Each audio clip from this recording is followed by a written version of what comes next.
Boa noite, queridos telespectadores. Hoje estamos trazendo para vocês mais um programa Introspectismo, uma jornada para dentro de si. Hoje estou aqui para lhe dizer que tudo o que tememos atraímos. Então, não tema absolutamente nada em sua vida. Tudo que for destinado a você para ser feito, faça. Não tenha medo de fracassar, de errar, de aborrecer as pessoas à sua volta, porque você é capaz de fazer tudo o que quiser. Se você teme algo negativo, via de regra você atrai o que temeu. Então, viva uma vida leve, não sofra pelo ontem nem pelo amanhã. Viva o momento presente, sem medo e preocupação.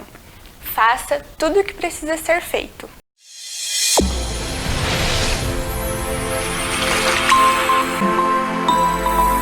Boa noite a todos. Estamos começando mais um programa Introspectismo, programa realizado pelo Instituto de Pesquisas e Tratamentos Humanísticos, o IPTH. No programa de hoje vamos falar sobre a relação entre pais e filhos. É de extrema responsabilidade de todos os pais ter que conduzir uma nova vida, ter que ver uma criança nascer e ser inserida no mundo da melhor forma possível. Mas nem sempre sabemos como agir adequadamente. Educar os filhos muitas vezes parece um labirinto e tentamos de uma forma, tentamos de outra, e é muito comum ouvirmos de alguns pais frases como eu já não sei mais o que fazer, eu já entreguei a mão, ou aonde foi que eu errei, ou eu fiz tudo por ele e nada disso adiantou. De fato, é um questionamento muito pernicioso, pois, afinal de contas, qual seria a forma ideal de educar um filho? Qual seria a forma mais adequada de criar um filho e, posteriormente, podermos nos orgulhar daquilo que ele se tornou? Muitas pais, inclusive, investem altíssimos dinheiros, acabam tirando dinheiro sem saber de onde para pagar um curso, pagar uma faculdade, pagar um intercâmbio, e no final das contas acabam se sentindo frustrados por ver que tudo que fizeram, nada disso resolveu. Aonde que está o erro? Né? Aonde que está o desequilíbrio em que alguns pais que fazem muito pelos filhos não têm resultado nenhum, enquanto outros pais que parecem não ter feito nada pelos filhos acabam depois se orgulhando do resultado? No programa de hoje, Dr. Celso Scheffer vai nos explanar algumas regras, algumas questões que são fundamentais e que estão imperceptíveis, mas que mudam completamente essa relação de pais e filhos e essa questão da educação que é tão muitas vezes complicada. Boa noite, Dr. Celso. Boa noite, Cleiton.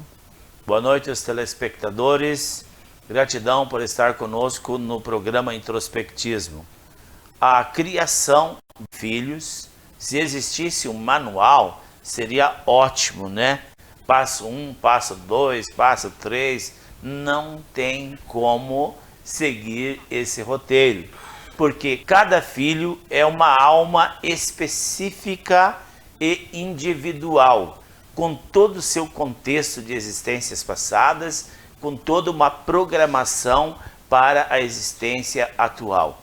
Mas tem alguns critérios que os pais devem observar, que independente dos pais, se eles conhecem ou não as questões espirituais, as questões kármicas que envolvem o vínculo pais e filhos, tem algumas regras que são básicas e que ajudam muito, mas ajudam muito todos os filhos. O primeiro passo é o exemplo. É o exemplo que o pai dá como pai, como profissional, como amigo, como filho, porque o pai também é filho, né?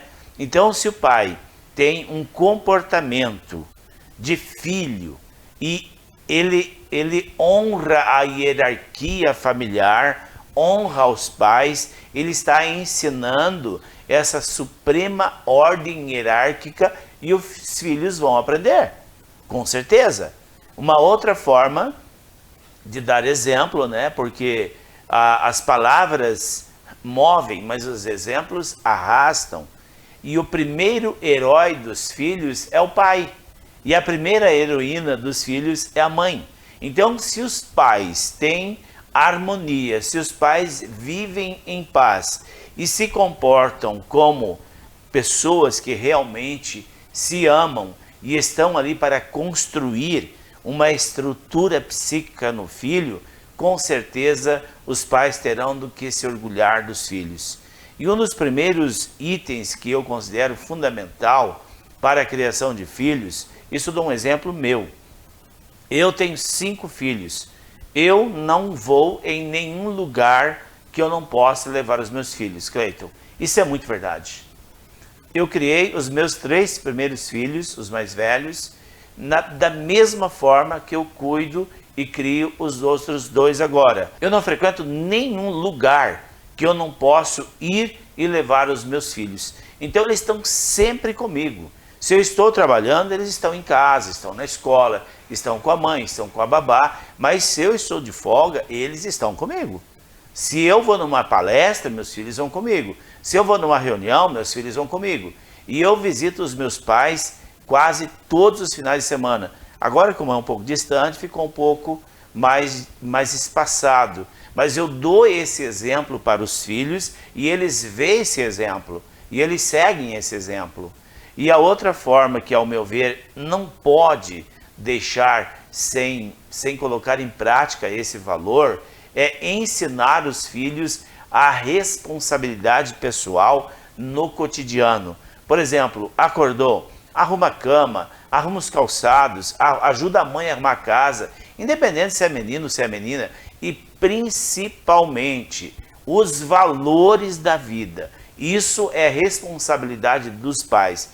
Porque aquela alma que vem ali como filho, ela não tem 1 ano, 5 anos, 10 anos. É uma alma antiga, milenar talvez, e que tem muito o que corrigir nessa existência.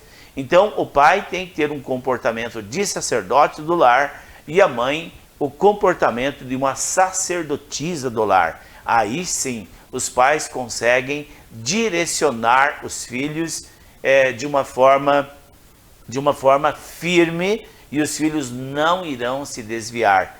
Inclusive tem uma passagem bíblica de Provérbios que diz assim: ensina o filho ou ensina a criança no caminho que deve andar, que depois de velho ele não se desviará do caminho. Cleiton.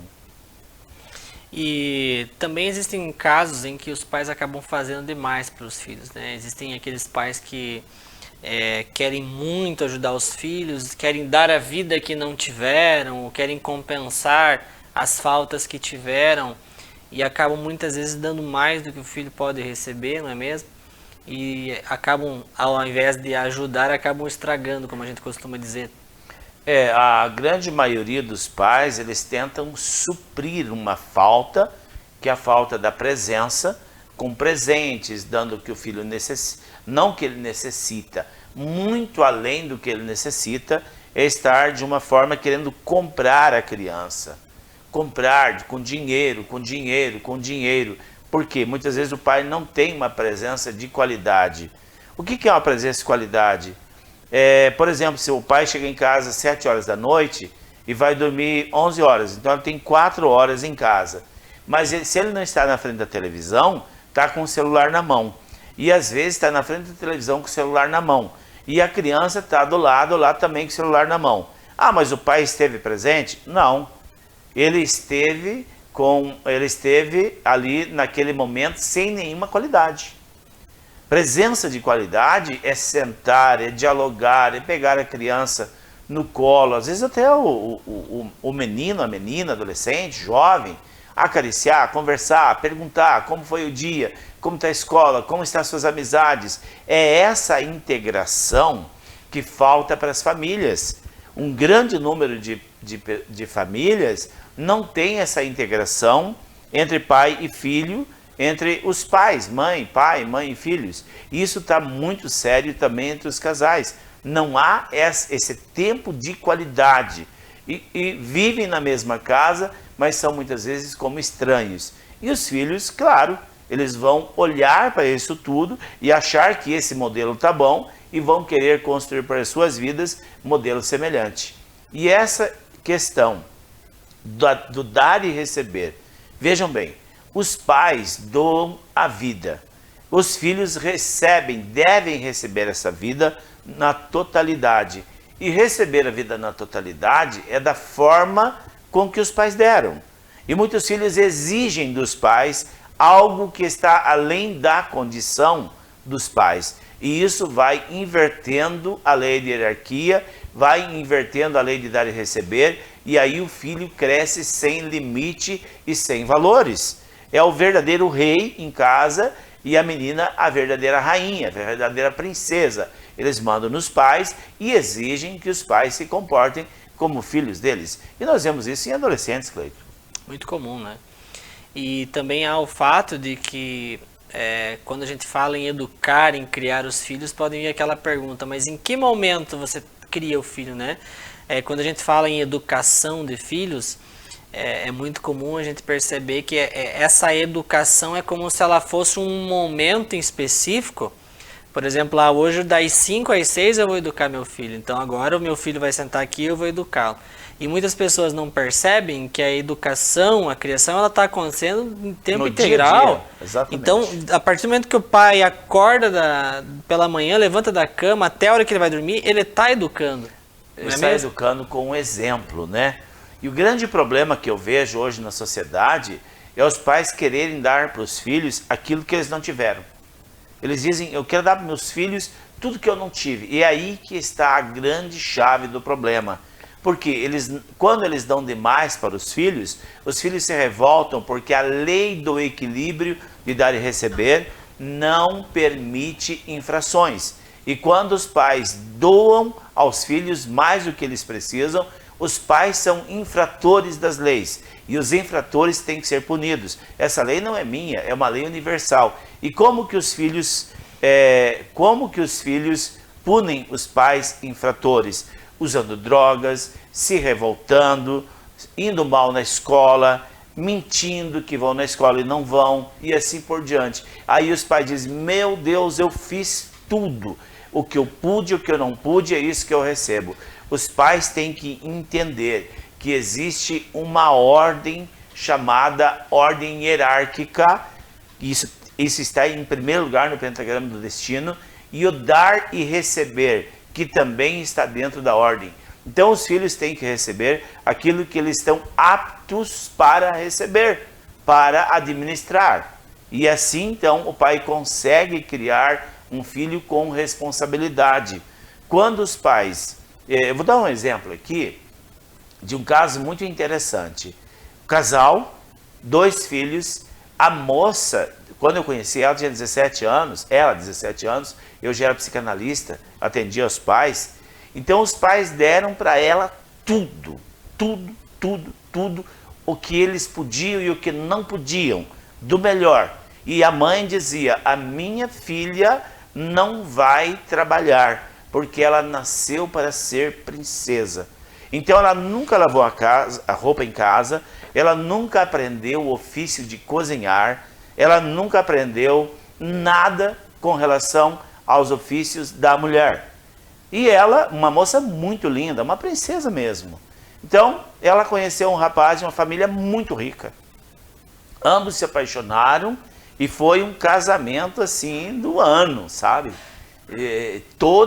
Todas as pampas possíveis num casamento de uma família rica e de uma moça muito linda. 6 meses depois, o mesmo rapaz que a tomou em casamento vem na casa dos pais com a van e diz, olha, eu vim devolver a filha de vocês.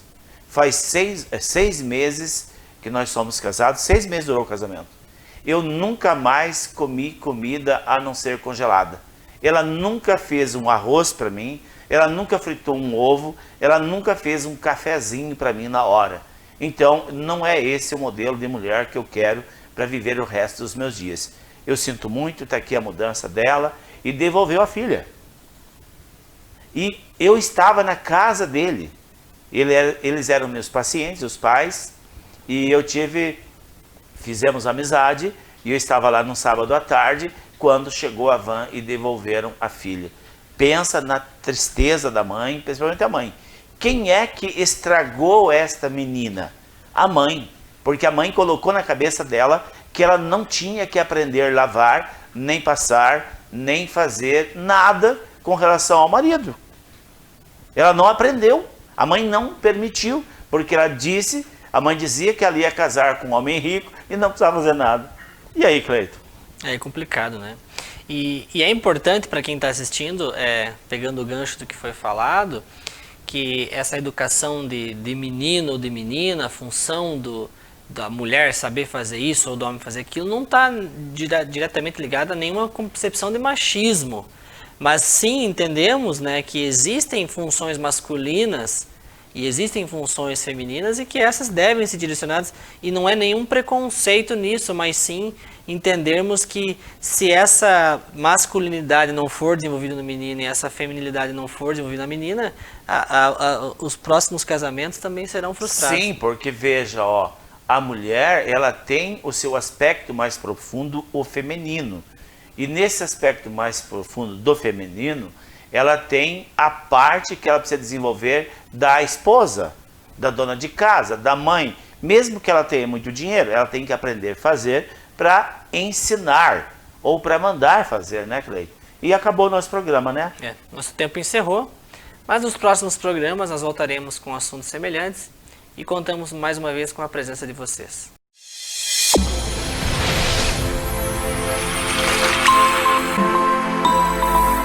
Chegamos ao fim de mais um programa. Você se identificou com o programa de hoje ou despertou um interesse em começar essa jornada para dentro de si? Aqui embaixo está aparecendo o nosso telefone. Entre em contato conosco para maiores dúvidas e venha conhecer a nossa sede, o maior centro terapêutico da América Latina, e saia com sua vida completamente transformada. Gratidão pela audiência e até amanhã.